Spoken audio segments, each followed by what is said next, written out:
कक्षा 9th के भैया बहनों के लिए हम फिजिक्स में मोशन वाला पार्ट पढ़ा रहे थे। उसमें चाल और वेग बता दिया था। हमने कहा था त्वरण, एक्सीलरेशन, इंग्लिश में इसको एक्सीलरेशन कहते हैं। सभी भैया बहन ध्यान से इसको पढ़ते जाएं, नोट्स भी तैयार करें, याद भी करते चलें। बहुत ही इंपॉर्टेंट चैप्टर है। आप जब 11th में पहुंचेंगे, 10th में तो नहीं है यूज, लेकिन 11th में पहुंचेंगे तो बहुत इसका यूजेस है। एक्सीलरेशन आपने शब्द को पढ़ा है एक्सीलरेटर। हम लोग कार, बस, बाइक सब में एक्सीलरेटर होता है, उससे गाड़ी भागती है। अर्थात त्वरण शब्द आता है त्वरित होना, मतलब गति पकड़ना। अगर गाड़ी को स्टार्ट करके छोड़ दें और उसका एक्सीलरेटर ना लें, गियर डाल खड़ा कर दें, तो आपकी गाड़ी आगे नहीं बढ़ेगी। गाड़ी तभी बढ़ेगी जब हम उसको एक्सीलरेट करेंगे। अर्थात एक्सीलरेशन से ही बना है एक्सीलरेट, और उससे बना है एक्सीलरेटर, उसको बढ़ाने वाला। त्वरण होता क्या है?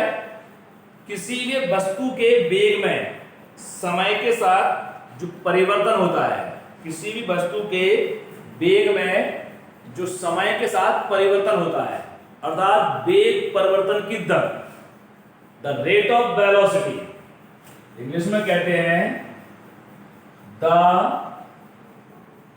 Rate of velocity is called acceleration. समय के साथ वेग में होने वाला परिवर्तन। कहने का मतलब है, पहले आप स्टॉप रुके थे, after some time, after 2 second आप गतिमान हो गए और आपकी गति हो गई 40 मीटर पर सेकेंड। अर्थात समय के साथ आपके वेग में परिवर्तन हो गया। इट इज एक्सीलरेशन, वेग में परिवर्तन की दर। वेग परिवर्तन की दर को हम त्वरण कहते हैं। चूंकि त्वरण में वेग आता है, और हमने पढ़ा था कि वेग एक सदिश राशि है, इसका मतलब है कि त्वरण भी एक सदिश राशि होगी। त्वरण को ए से, स्मॉल ए से रिप्रेजेंट किया जाता है। इस पर एक एरो लगा होगा। It is represented that the acceleration is a vector quantities. अब हम देखें, मान लीजिए कोई भी वस्तु अपने प्रारंभिक वेग, इनिशियल वेलोसिटी u से चलना प्रारंभ करती है। आफ्टर टाइम t, समय t के बाद उसका वेग, अर्थात अंतिम वेग v हो जाता है। उसका जो त्वरण हुआ, हमने कहा था वेग में परिवर्तन। It means final velocity minus initial velocity. Final velocity v होती है u upon t। It is the formula of acceleration. It is the simple form. आपसे कहा जाए कि एक्सीलरेशन, त्वरण का जो सूत्र होता है, उसको वेक्टर फॉर्म में लिखें। तो जब आप वेक्टर फॉर्म में लिखेंगे तो a equal to v minus u upon t। चूंकि t एक अदिश राशि है, इसलिए इस पर हम एरो नहीं लगाते हैं। v प्रारंभिक वेग हो चाहे अंतिम वेग हो, वो सब सदिश राशि। There are 2 types of acceleration, positive and negative, धनात्मक त्वरण और ऋणात्मक त्वरण।